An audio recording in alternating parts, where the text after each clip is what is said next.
Every great player has a beginning. For Frank Lampard, it all started at West Ham, the club where his father, Frank Lampard Sr., was assistant manager. But anyone who thinks his rise was easy is mistaken. From his first games, the fans were asking, is he here for his talent or his surname? The doubts were constant, but Lampard always had a clear answer: hard work. As a youngster, he stood out in training for his tireless dedication. While others went home, Lampard would kick balls for hours, practice passing and perfecting his finishing. And it was this mentality that caught the attention of the big clubs in the Premier League. In 2001, Chelsea paid £11 million to sign him, a gamble that, at the time, generated suspicion.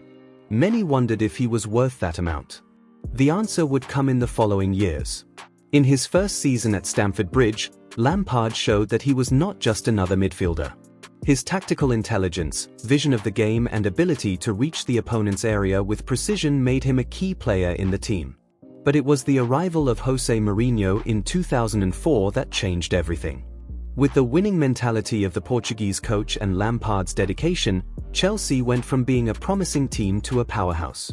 In the 2004-2005 season, Lampard was one of the stars of Chelsea's Premier League triumph, a title the club had not won for 50 years. His decisive goals and assists were crucial, and he became the heart of the midfield.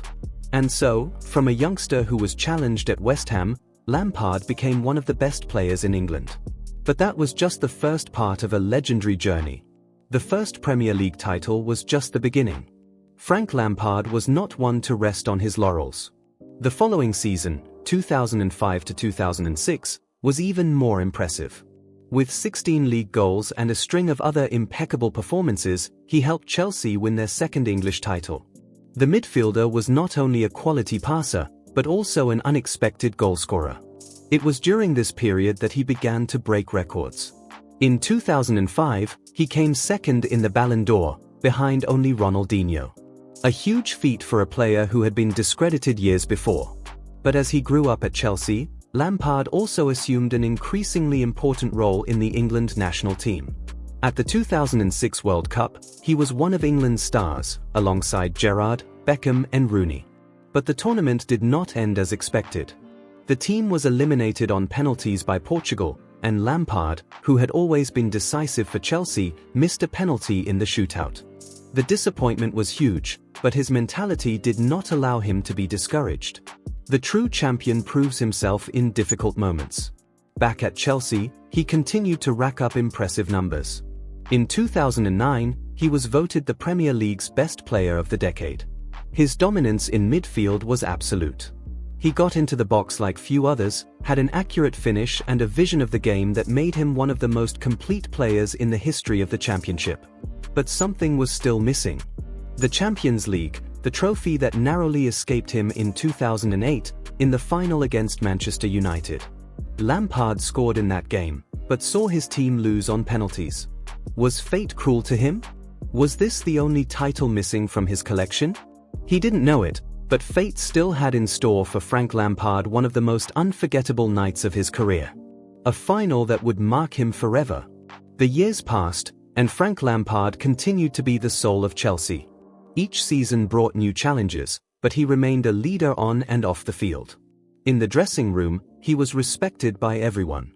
On the field, he resolved the problems with goals and assists. But there was one scar that still hurt: the defeat in the 2008 Champions League final. Chelsea hit the post on other occasions. In 2009, they fell to Barcelona with that controversial goal by Iniesta. In 2010, they won the Premier League title again, but in Europe the team continued to be frustrated.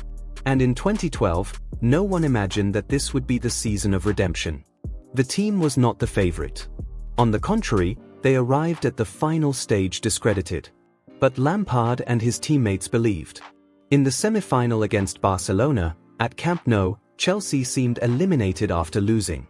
Then came an iconic moment.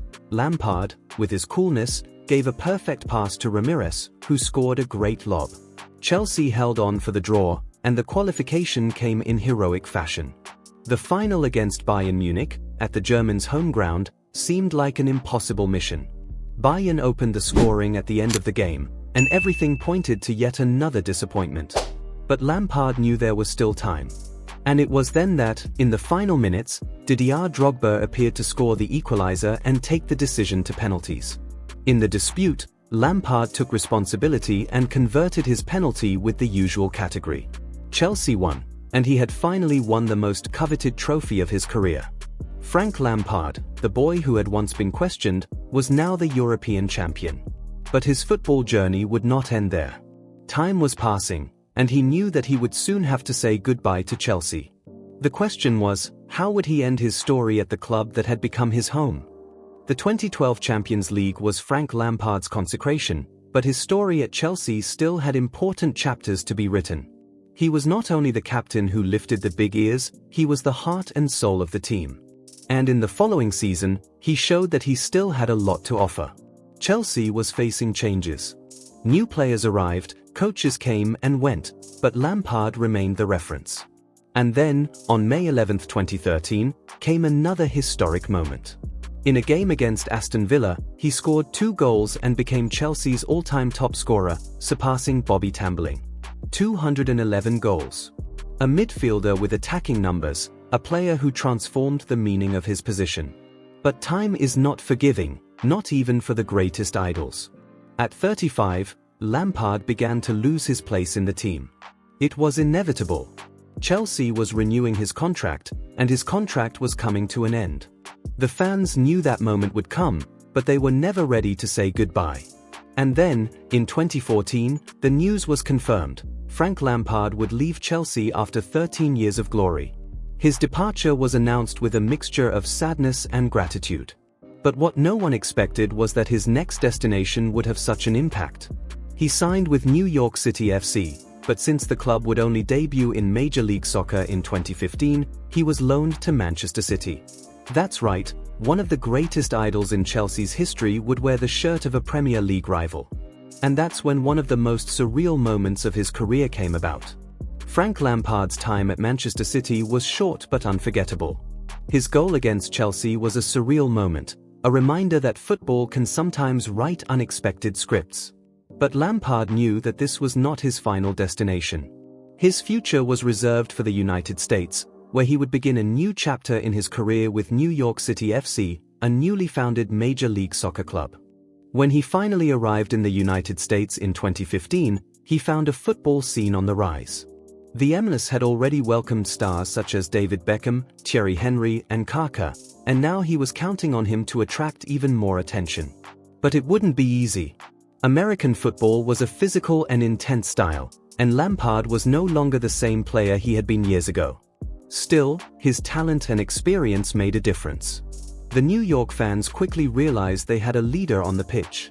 Lampard brought the winning mentality of the Premier League to New York City FC, helping to develop the team and making his mark with decisive goals. In 2016, he enjoyed his best moment in MLS, being the team's top scorer and scoring the first hat-trick in the club's history. But time was taking its toll. Injuries began to take their toll, and Lampard felt that his footballing journey was coming to an end. After 2 seasons in the United States, he decided it was time to say goodbye to the pitch. In November 2016, he announced his retirement, ending a 2-decade career that had transformed him into one of the greatest midfielders in history. But for a player with his intelligence and leadership, football was never far away. Lampard had a new goal: to become a coach. And that was when a new story began, a journey that would take him back home, to England, where he would face a new challenge at the club that had shaped his life. Retiring as a player was just the end of a chapter in Frank Lampard's story. The next step?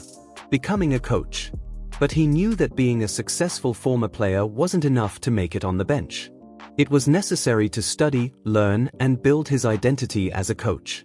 Taking his time, Lampard immersed himself in the world of tactics, watching games, analyzing teams, and preparing for his new career. His first opportunity came in 2018, when he took charge of Derby County, a traditional club in the English Second Division. For many, it was a risk, a new coach, with no experience, trying to take a team to the top of English football. But he was ready for the challenge. From the beginning, it was clear that Lampard had a different mentality. His Derby County played attacking football, valuing possession and betting on young talents. One of the most memorable moments of the season was the victory in the League Cup against Manchester United, led by Jose Mourinho, his former coach. Lampard facing Mourinho on the bench? The history of football is full of such surprises. But the great achievement came in the playoffs for access to the Premier League. Our league. Derby County knocked out Marcelo Bielsa's Leeds United in an epic match, overturning a deficit and securing a place in the Wembley final. Lampard showed that he wasn't just a household name, he had the talent to lead a team. Unfortunately, the team ended up losing in the final against Aston Villa, and the dream of taking Derby to the Premier League had to wait. But Lampard had already proven himself. And then the call of fate came. Chelsea, his great love, needed a new manager. The opportunity to return home was before him. He knew that taking over a giant like Chelsea so early in his career would be a huge challenge. But as throughout his career, Lampard was not one to shy away from battles. It was time to return to Stamford Bridge, this time as a manager. Frank Lampard was back at Chelsea. But this time, not as a player, he was the head coach of the club that made him a legend. In 2019, he took over the team at a difficult time. Chelsea was facing a FIFA ban and could not sign new players. A challenging scenario for any coach, especially a newbie.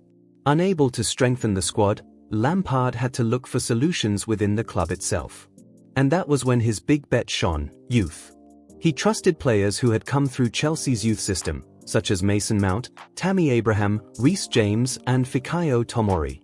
These youngsters, who had grown up watching Lampard play, were now under his command. It was a new generation, guided by one of the club's greatest idols. And the work paid off. Despite the young and inexperienced squad, Chelsea played attacking and competitive football. Lampard led the team to 4th place in the Premier League, securing a place in the Champions League. He also led the team to the FA Cup final, showing that he had talent as a coach. Chelsea believed in the project, and the fans were excited. The following season, the transfer ban was lifted and the club invested heavily in reinforcements. Names such as Timo Werner, Hakim Ziyech, Kai Havertz and Thiago Silva arrived. Expectations were high, and Lampard knew that, with a stronger squad, the demands would be even greater. But football does not forgive mistakes.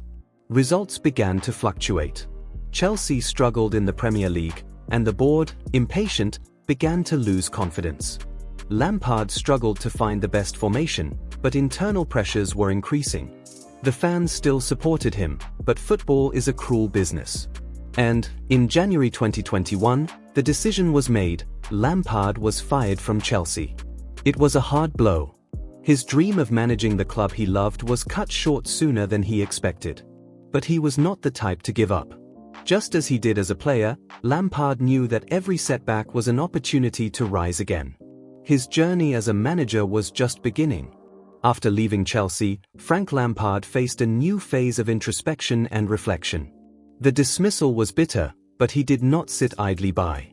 Lampard knew he needed to evolve, learn from his mistakes and prepare for the next big challenge. It was not long before a new opportunity arose. In 2021, after a period of rest and preparation, Lampard received an unexpected but promising invitation. Everton, one of the most traditional clubs in England, was looking for a new manager. The club was going through a transition, and the future of its team needed a leader with the winning mentality of a champion. Lampard, with his love of football and his experience gained both as a player and a manager, accepted the challenge of leading the Toffees team. His first challenge at Everton was to reinvigorate the team and the fans. The club, which was going through a period of inconsistency, needed someone to restore confidence and show that there was quality and potential. Lampard did not hesitate to implement his ideas, giving more freedom to creative players, strengthening the defensive sector and betting on a playing philosophy that mixed youth with experience. The Everton fans were excited about his arrival. Lampard had a winning track record, and that was exactly what the club needed. From his first days in charge, he demonstrated his ability to motivate and get the best out of each player. But the pressure was never light. Everton were fighting for survival in the Premier League, and Lampard knew he could not afford to make mistakes. In his first season, Lampard's job was challenging. The results were not easy, but the coach maintained his composure. The team showed renewed fight, and Lampard became the point of confidence of the fans, who saw in him the hope of a new future for Everton. The victories began to come, and Lampard showed that, even in a difficult moment, he had what it took to deal with the pressure. But the story of Lampard at Everton was just beginning. He knew that to take the club to greater heights, the work needed to be constant, evolving and adaptive. Toffees fans already felt that, with Lampard, the club was finally in good hands. Everton's future looked bright, and Lampard, as ever, was ready to embrace the challenge of once again writing his name in the Premier League book. We have reached the end of Frank Lampard's journey so far, but, as always, his story is constantly being built. The Everton manager continues to seek his place at the top of English football, with his strategic vision and an immense desire to win more titles. Lampard, always linked to his essence as a winning player, shows that his passion for football never fades, whether on the pitch or in the dugout. What Lampard has demonstrated over the years is that, behind the name and the achievements, there is an unbreakable mentality of constant evolution. He is not only a Chelsea icon, but also a manager who is willing to learn, adapt and fight for his players and fans. Now, he has Everton, a new chapter, and the desire to take the Toffees back to the top of the Premier League. But the story doesn't end there. Lampard still has many challenges ahead, and the question is, will he achieve what he still has to achieve? Only time will tell, but with his determination, it is certain that he will keep moving forward, always seeking new horizons. And if you enjoyed following Frank Lampard's journey, be sure to check out our previous video, where we delve into another great name in the Premier League, someone who also has a story full of emotions and victories. Click there and continue this journey with us. Thanks for being with us, and until the next video.